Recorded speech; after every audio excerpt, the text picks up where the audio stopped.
റമളാനിനെ എങ്ങനെയാ സ്വീകരിക്കേണ്ടത്? റമളാനിലെ ഒന്നാമത്തെ രാത്രിക്ക് വല്ലാത്ത പ്രതിഫലമോ. മനസ്സും ശരീരവും ശുദ്ധമാക്കി മഗ്‌രിബ് നമസ്കാരം കഴിഞ്ഞു.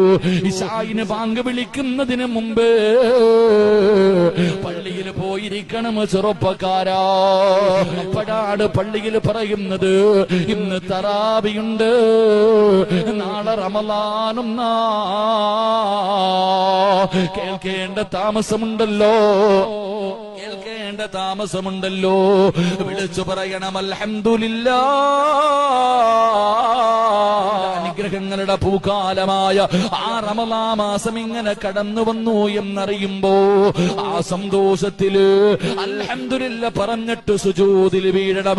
അല്ലാഹുവിന് ശുക്ർ ചെയ്യണം, അല്ലാഹുവിന് ശുക്ർ ചെയ്യണം. നീ സുജൂദിൽ വീണാ നിനക്ക് അല്ലാഹു തരുന്ന പ്രതിഫലം എന്തെന്നറിയുമോ? അല്ലാഹു ഭൂമിയിലേക്ക് നോക്കുകയാ. ആരാണ് റമളാനിനെ സ്വീകരിച്ചത്? ആരാണ് റമളാനിനെ സ്വീകരിച്ചത്?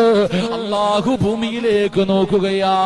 ആ നോട്ടമെങ്ങാനും നിനക്ക് കിട്ടിയാ ലം യുഅസിബുഹു അബദാ,